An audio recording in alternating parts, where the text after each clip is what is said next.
上面到处都是灰尘，只有一块地方很干净。我怀疑是凶手留的汗渍被他自己擦拭得很干净。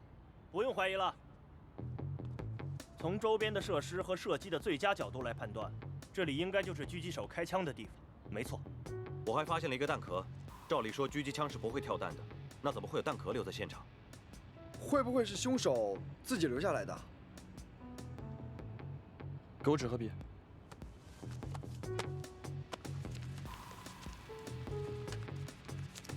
给我看一下。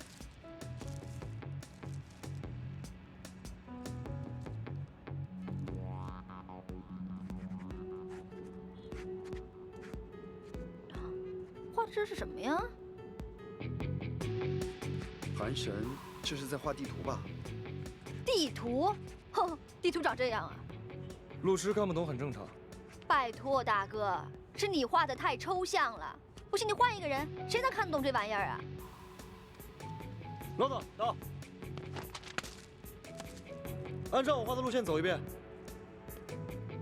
明白。你能明白？哈，逃生路线图嘛。你也能看懂？大家都能看得懂，除了你。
就算这是逃生路线，可是你凭什么画出来的？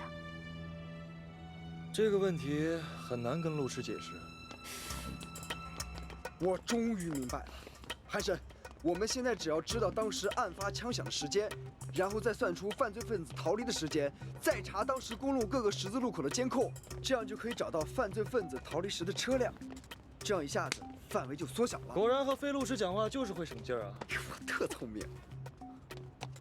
有个手印，这个是不是凶手留下来的？我们能不能提取指纹？肯定不可能啊！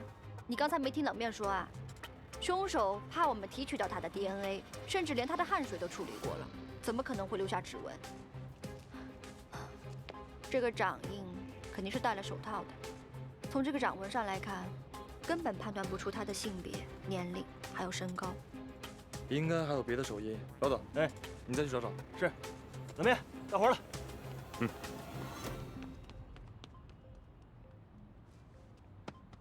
你准备一下。准备什么？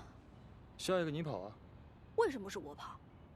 嫌疑犯有可能是个女的。再说了，时间紧，别的女警不一定有你的身手和体力。路痴没关系，我带着你跑。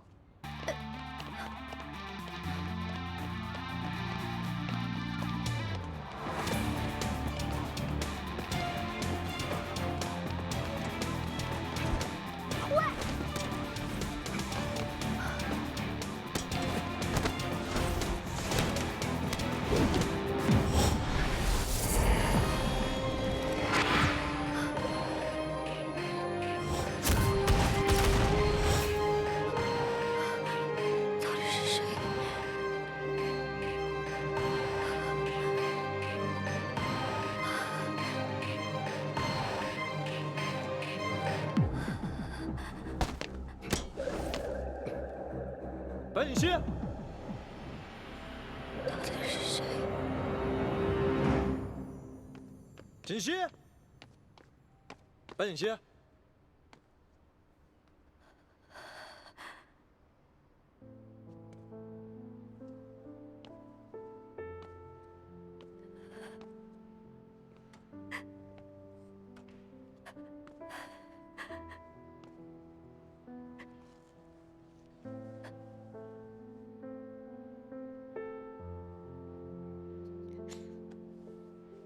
你怎么了？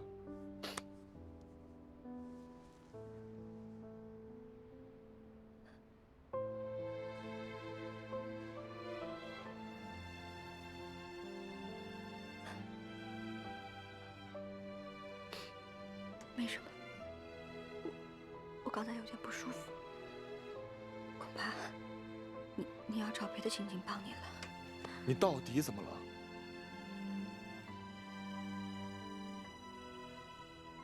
真的没什么。你不是知道我恐高的吗？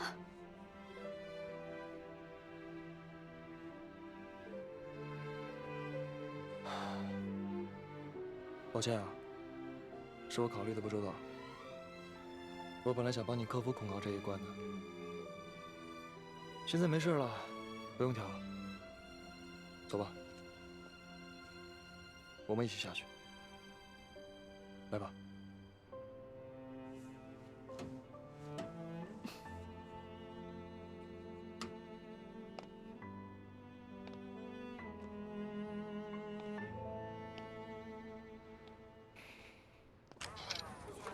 我们警方现在已经把这件案子列为重点案件，一定会尽快查出真相的，请大家一定放心，我们会给大家一个交代的。看来媒体对这个案子的关注度很高，我们得加把劲儿了。嗯。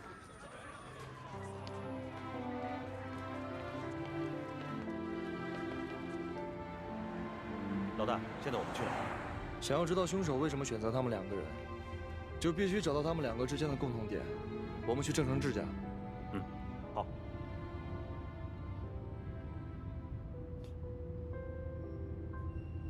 白白，你眼睛怎么红了？不是哭了吧你？怎么了？没事。嗯？嗯。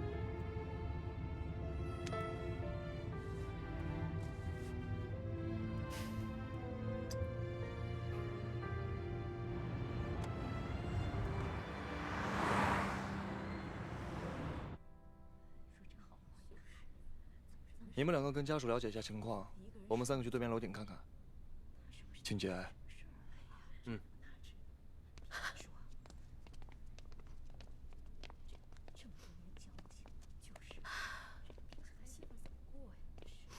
郑太太，请你再好好想想，你们夫妻最近有没有跟什么人结怨，或者有什么纠纷？怎么可能啊！我和程志都是小老百姓，家里拆迁分了套房子，可我们又不是什么有钱人，怎么会去得罪人呢？可怜我们家程志，他好端端的去上班，半路上竟然被人一枪打死了。程志，你就这样丢下我们母女俩，你让我们以后的日子该怎么活呀？郑太太，请您节哀。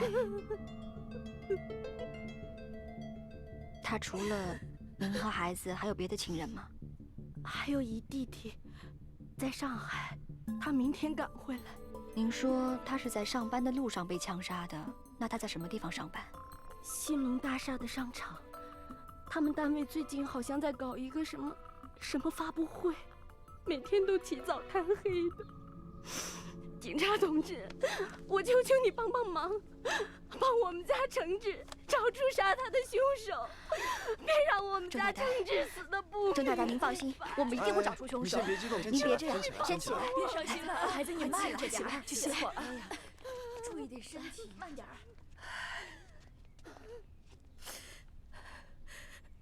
警察同志，怎么好好的一个人，说被人杀死就被人杀死了呢？还是枪杀。你说，这现在的枪管得多紧呢？是程志惹上黑社会了吗？目前还不能下任何结论。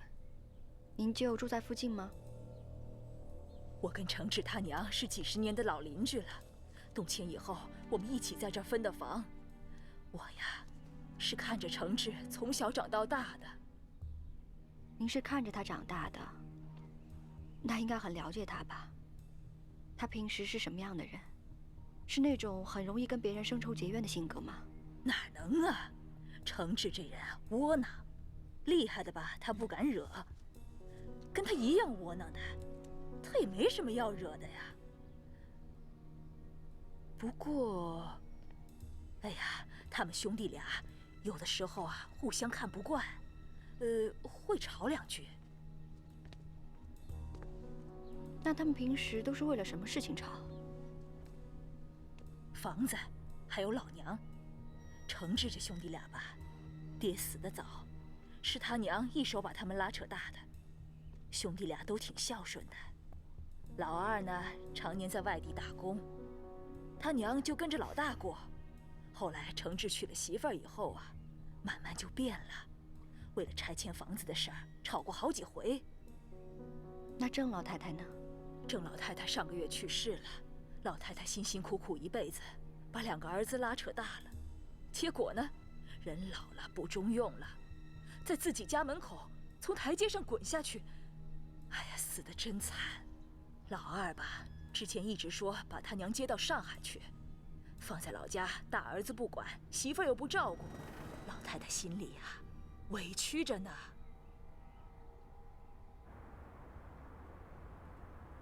郑承志还有陈希贤，他们2个人在社会关系上没有任何关联。不过我们调查发现，郑承志是在去上班的路上被人给狙杀的，而他工作的地方就是兴隆大厦，也就是那个香水发布会的商场。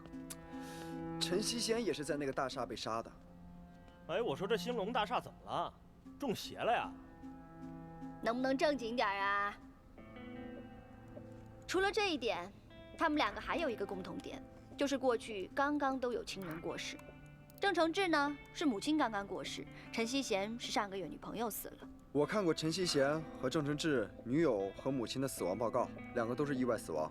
陈希贤的女朋友是因为车祸意外身亡，而郑承志的母亲呢也是意外死亡。老太太不小心摔下楼梯，突发脑溢血死了。难道说2者的死都和被枪杀者有关？现在还不能确定。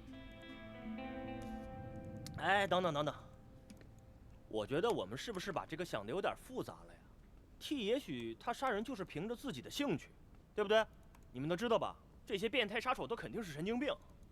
杀手之所以是杀手，除了一些先天性的因素，更重要的是他们内心都有一种欲念在促使着他们犯罪。每一个杀手都会觉得自己是一个主宰者，站在食物链的最高端，俯视着芸芸众生。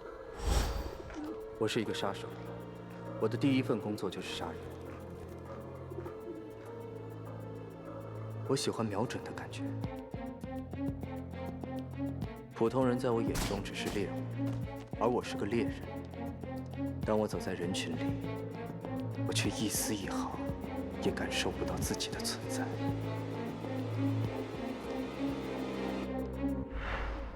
白白，你这把自己当成一个杀手，去揣摩他的内心世界，这一点没错啊，听着还挺带感的。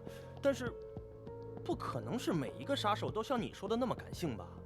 还什么感受不到自己的存在？你这是念诗啊！请注意，我们现在面对的是什么人？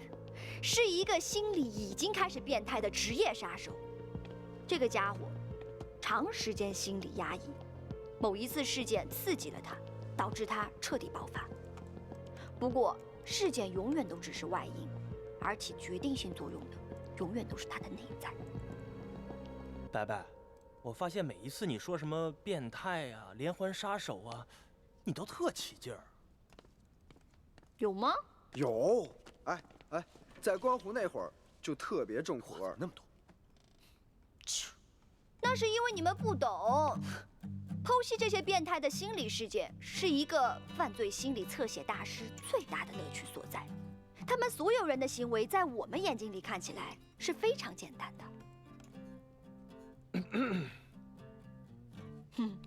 当然，对于一个压根儿就不信任犯罪心理学的家伙来说，他肯定是体会不到这种乐趣的。你继续。因为我的内心会有空虚和渴望，所以每一次在一个城市稍作停留的时候，我就会去选择一份普通人的工作。我会戴上眼镜，穿上衬衣，尽量让自己生活在正常的人群里。我会每天按时上班下班。当然，一有任务的时候，我就会把这些东西都丢掉，露出一个杀手应该有的样子。每次行动成功，我的内心就会有很短暂的喜悦和满足，但是随之而来的就是更大的空虚，还有沉默。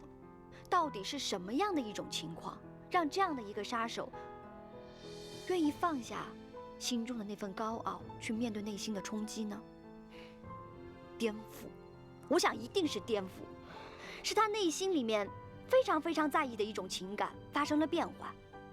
长期以来能平衡心理的一个天平彻底被颠覆了，天平的另一头就倾斜向了报复社会。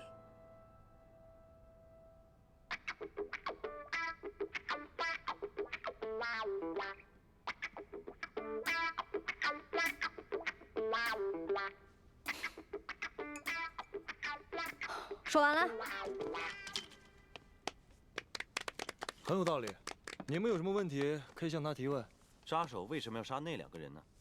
为什么？现在其实还很难确定，不过我猜测，2个受害人近期都有亲人过世，可能这个杀手认为他们没有保护好自己的亲人，在他的眼里，他觉得像这样的人不配存活在这个世界上。变态，是中2，脑残。还有一种可能性，就是他把自己当成了一个社会的清道夫，他想去清理那些他认为没有用的垃圾。毕竟他是一个可以主宰别人命运的猎人，狩猎对他来说可以产生极大的快感。心里实在太扭曲了。不是，这个人绝对是神经病，吃点药就好了。好了，不靠谱的犯罪心理先告一段落。你说谁不靠谱？依我看来，这2个受害者是经过杀手精心挑选的，而且就是要在中午时分进行杀害。2处狙击点的地面都有被擦拭过的痕迹，现场没有留下任何的指纹和脚印，说明杀手在行凶的时候是戴着手套还有鞋套的。那他擦拭地面不就是多此一举吗？所以只有一个解释，就是上次冷面说过的，他擦掉的是汗水。对啊，哎，韩神说的有道理啊。如果他想随机杀人的话，那每天中午楼下人来人往那么多人，他随便开几枪就可以杀掉人了，是不是啊？对不对？现场还有一个问题，就是弹壳。这倒确实，这么专业的一个家伙，为什么会在狙击现场留下弹壳？他使用的枪，国内很少有人用，黑市流通的也少。像这种型号的枪，关键是不会跳弹留下弹壳的，而现场留有弹壳，则会非常容易追查枪支的行踪，找到有关枪行凶的案卷，这对凶手而言是大大的不利。作为一个职业杀手，他是不会犯这样低级的错误的。所以他把弹壳留在现场，肯定是他故意留下的。他一点都不担心被我们找到。可是这会有一个逻辑上的悖论：他擦掉了汗水，是不想让我们验到他的 DNA， 却留下了弹壳。这说明他根本就不在乎将来会不会被我们抓到，他只是希望不要那么快被抓到。没错。所以说，这个杀手肯定不是随随便便的杀2个人以报复社会，他肯定还有一套完整的计划，并且会在未来几天开展实行。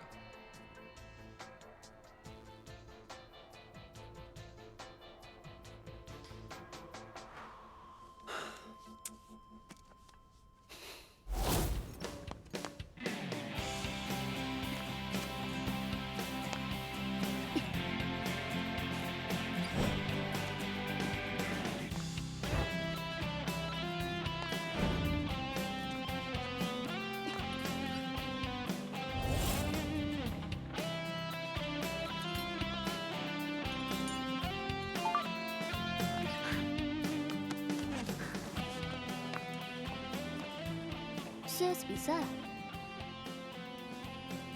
有奖金，这能少得了我吗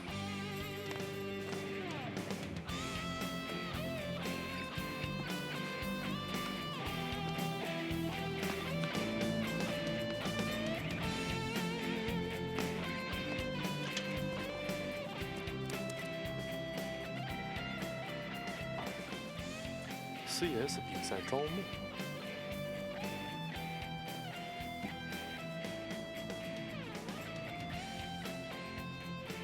去玩玩也好。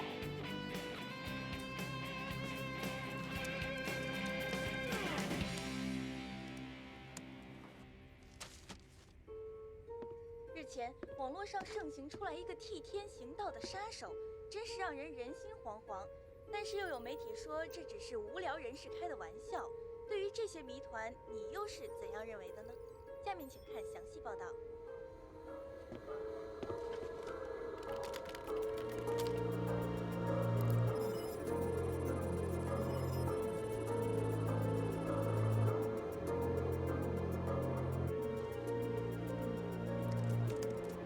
他再乱来，必须想办法阻止他，否则后果不堪设想。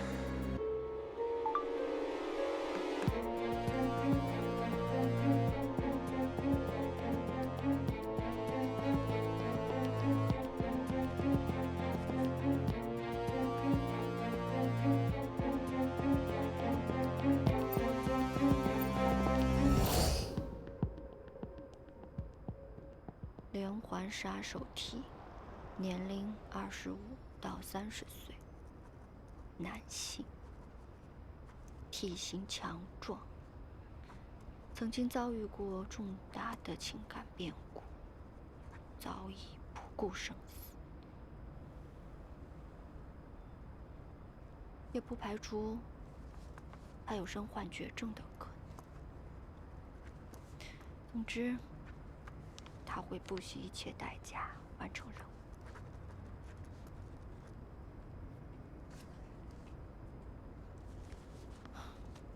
可为什么这2个案子都跟兴隆大厦有关呢？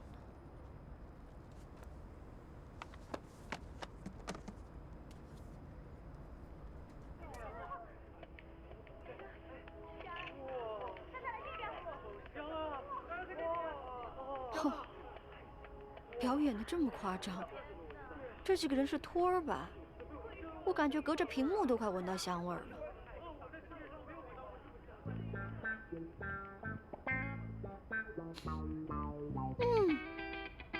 真的好香，鼻子可真灵。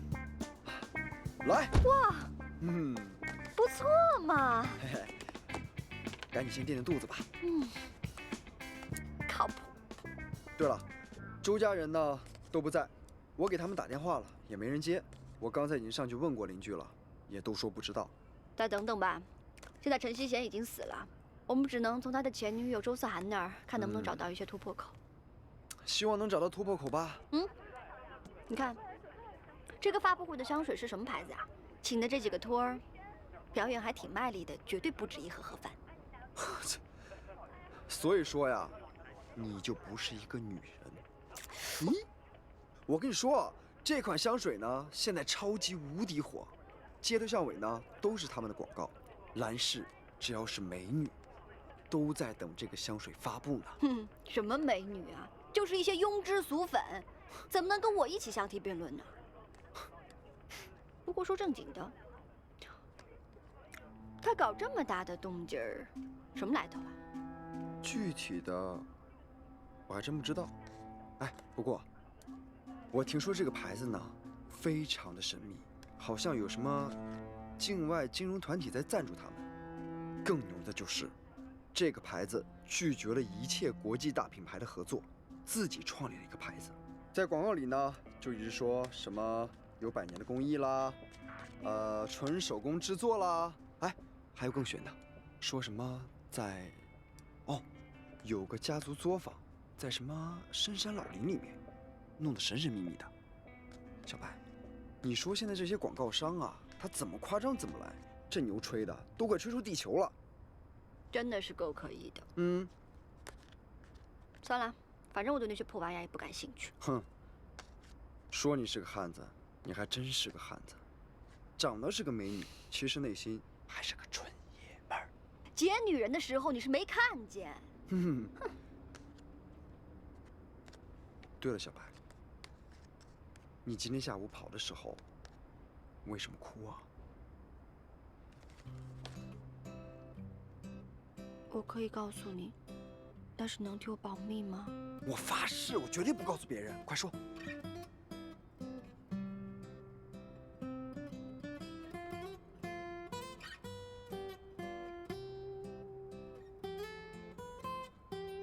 小白，你那么可怜啊！想不到你还那么痴情。抱抱。哼，还是这么好骗。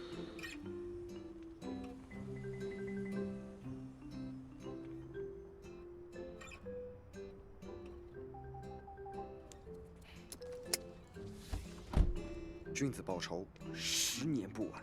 你放心啊，以后让我见到那个姓赵的，就见他一次，揍他一次。哎呦，没好，我刚听你说完，我还替你难过呢。我总得确定你这心里真的没事，我才能踏实。好了。哎呦，别动。报够了吗？哦，我去，啊，韩生不会误会我吧？你那么紧张干嘛？你暗恋他？咦，我是直男。老大，你怎么来了？我就是过来看看，待会儿就走。我报告，今天呢，我们来监视周家人，但周家人都不在，然后我和小白呢就在这里等。但是呢，小白心里难受，然后我就安慰他，其他什么都没有。我发誓。你什么意思？要在抗战年代，你一被抓，第一个就会把我供出去，是不是？去，这2件事情怎么能相提并论呢？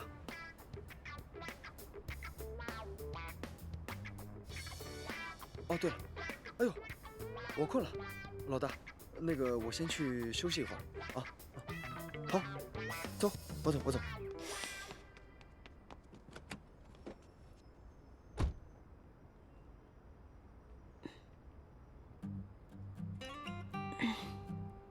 那什么，我也去睡会儿。我一来你们就困了，我是安眠药吗？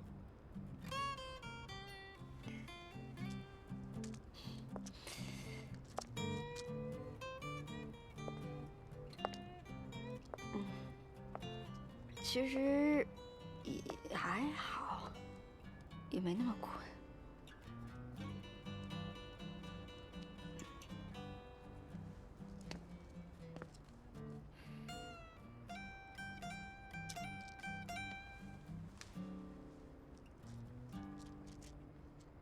你车查的怎么样了？不怎么样。车子是找到了，一辆灰色的世嘉，但车牌号是假的。监控在一个岔路口的位置跟丢了，交管部门还在查。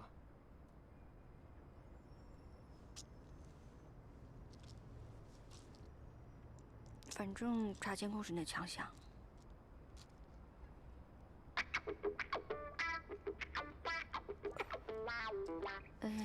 我去买点吃的。我陪你。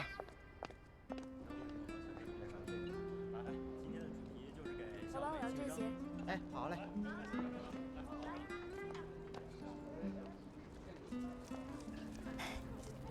2位想吃点啥？我们这里干净又好吃，什么都有。好香啊！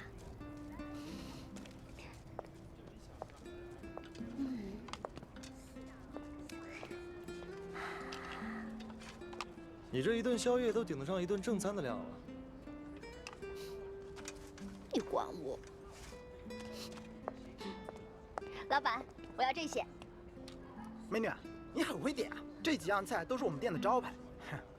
先生，你想吃点啥？哦，我不用了，谢谢。老板，这个家伙啊是不食人间烟火的，你不用管他。哎，多少钱？一共62块。啊。哎，不用，我自己来。稍等，我给你找钱。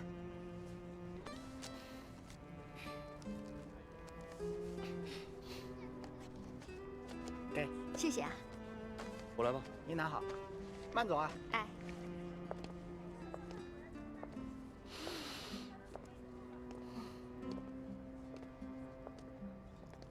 你要不吃，我就吃啦。我都快饿死了。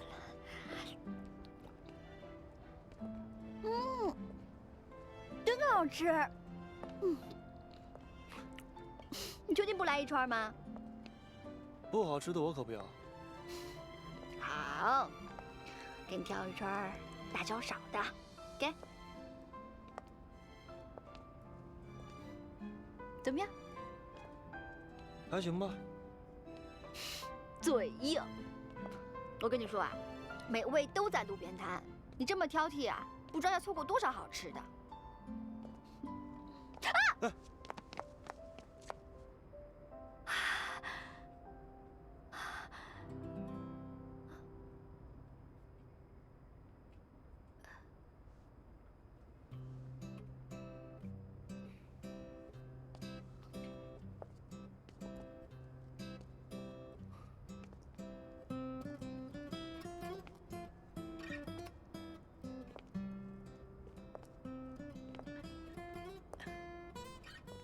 还要吗？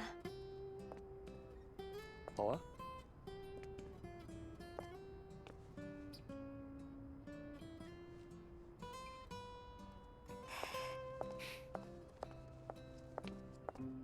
我去给小转送吃的，凉了就不好吃了。东西在我这儿呢。啊。你和小转。没事了，你去吧。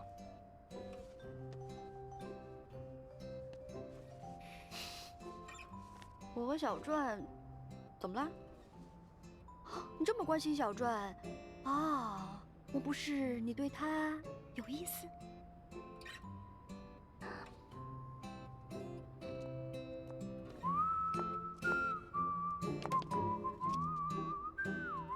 那我要是说是对你呢？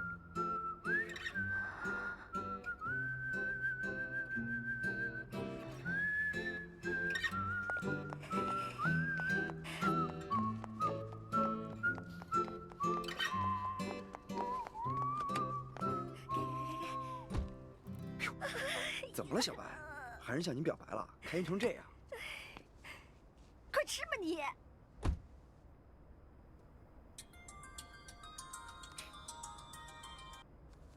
喂，老大，这个郑承志的弟弟郑承达呀，根本就没有坐火车。听他老乡说，他为了省钱跑去坐汽车了。上海到咱们这儿的客运车有很多辆，还有很多是私人运营的黑车，我得一辆辆查。我已经在汽车的总站、南站、北站都安排咱们的人员，一发现郑承达就马上带他回来。不过说起来是有些奇怪，家里有亲人去世这么大的事儿，赶回家还要计较哪张票价更省钱。那要这么说来的话，郑承达和郑承志他们兄弟的关系是不是会有一些问题？你们可以通过购票时间去推测，先从客运销售系统里排查一下他坐的是哪一班车。辛苦了。好，知道了。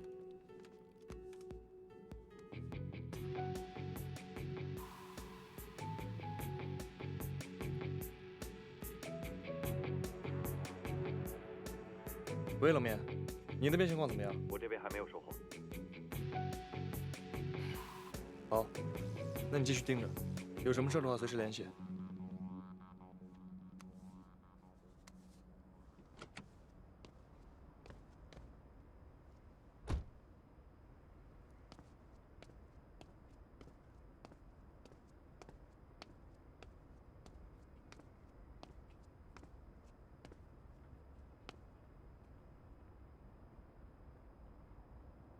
哎，老大，我以为你走了呢，睡着了。我值前半夜，他值后半夜，要不然我把他叫醒。不用了，刚才唠叨给我打过电话了，说郑承达换了交通工具，现在还没有线索。冷面那边也没有什么进展，车牌号虽然查了，但是个假的，所以线索断了。嗯，你们两个在这儿好好盯着朱家人，有什么情况立马报告。是。小声点儿，别把他吵醒了。好，嘘。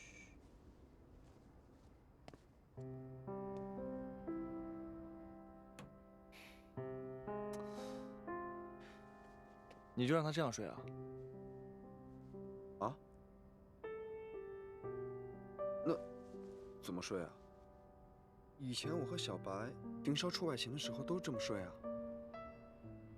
行了，你去忙你的吧。哦，啊。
老大，你觉得这个案子能破吗？能，主要是看时间。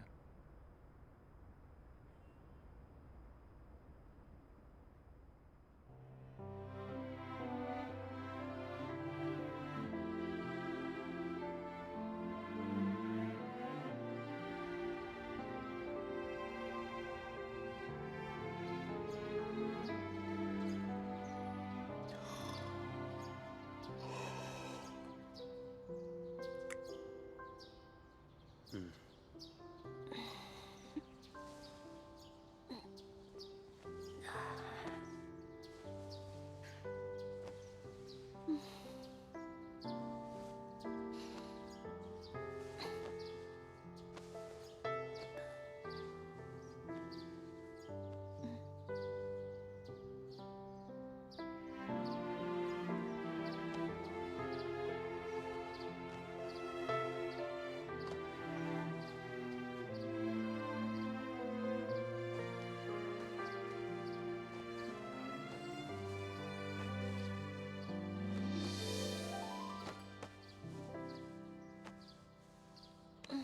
喂，小白，你醒了？有情况吗？哎，没有任何情况。来，你们一会儿，我盯着。嗯。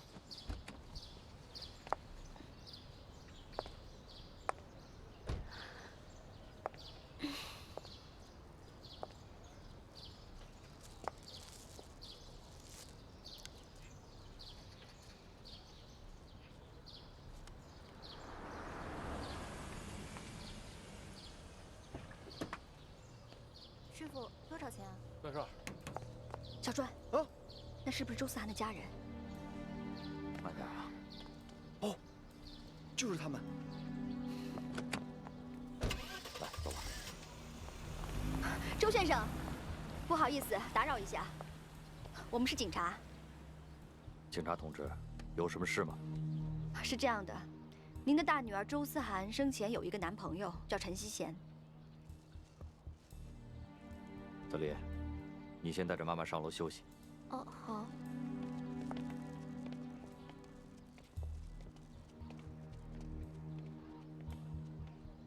警察同志，我不知道你们想问什么，但是这个畜生跟我们家已经没有半点关系了。他是死是活也不关我的事，他的任何情况我们都一概不知。这个，我恐怕帮不了你们什么忙了。周先生。周先生，今天来就是想告诉你，昨天晚上陈希贤已经被杀了。啊！杀得好，死得好。我今儿个要多喝几杯，还要杀只鸡来祭祭神，真是老天爷都看不下去了，替我出手除了这个畜生。周先生，您为什么会对这个人有这么大成见？他到底做过些什么？能跟我们说说吗？既然人都死了，我也就不怕丢人了。警察同志，如果不是陈希贤这个混账，我女儿她根本就不会死。她就是因为陈希贤这个畜生，才死的。陈希贤是个瘾君子，他跟我女儿好了之后，经常让我女儿去接济他。有一天夜里，他又着急忙慌的让我女儿去给他送钱。这次要多少啊？2万吧。我身上没有那么多钱。那怎么办呢？那你也得救我呀。好吧，那我去提了，给你送过来。啊，好，我等你啊。结果，就在那天夜里，我女儿她……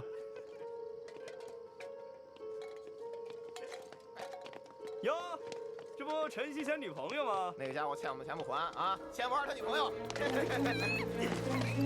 走，那边，没人。走，鼓掌。挺嫩啊。那天晚上，我女儿她被那几个混混，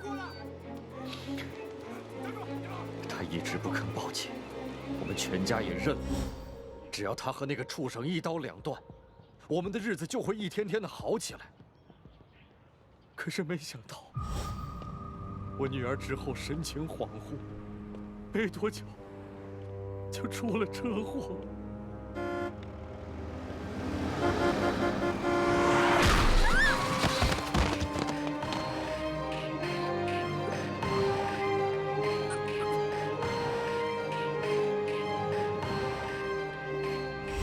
陈希贤这个畜生，死一个世间就少一个祸害。